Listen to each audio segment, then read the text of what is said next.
आज खरं तर अतिशय दुःखाचा दिवस आहे।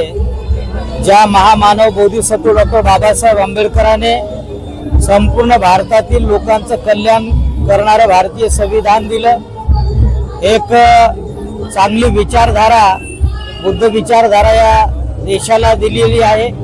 आणि आज भारतीय संविधानाच्या माध्यमातून करोडो लोकांचं कल्याण होत असताना आपल्याला पाहायला मिळतो तळागाळातला माणूस आज प्रगतीच्या उच्च शिखरावर जाऊन पोहोचलेला आपल्याला बघायला मिळतो।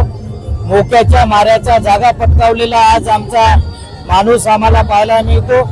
या भारत देशामध्ये विविध जाती धर्माचे लोक आज एकमेकांसोबत बंधू भावनेने वागताना आपल्याला पाहायला मिळतात। एकमेकांच्या धर्माचा मान सन्मान आदर करताना आपल्याला पाहायला मिळतात। हे सर्व श्रेय बोधिसत्व डॉक्टर बाबासाहेब आंबेडकरांनी दिलेल्या भारतीय संविधानाला जात आहे। आज डॉक्टर बाबासाहेब आंबेडकरांचा महापरिनिर्वाण दिवस आहे।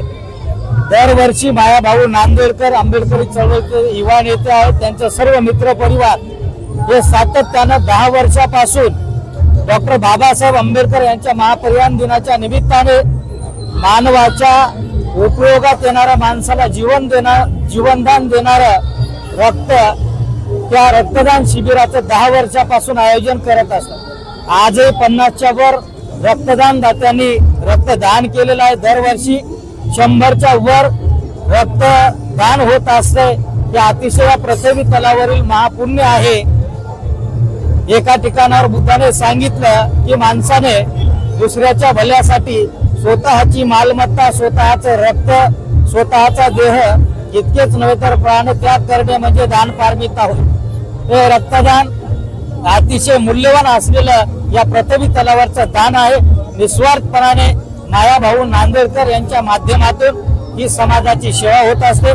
त्यांचा मोठा मित्र परिवार आहे आणि दरवर्षी जे उपक्रम राबवतात हा स्तुत्य उपक्रम आहे। आज डॉक्टर बाबासाहेब आंबेडकरांना रक्तदान देऊन म्हणजे भावपूर्ण श्रद्धांजली जे इथं समर्पित अर्पित करत आहेत हे अतिशय स्तुत्य असलेला उपक्रम आहे। मी त्यांना शुभेच्छा देतो आणि बोधिसत्व डॉक्टर बाबासाहेब आंबेडकर आपल्या सर्वांच्या वतीनं भावपूर्ण श्रद्धांजली समर्पित करतो। सर्वांचं मंगल।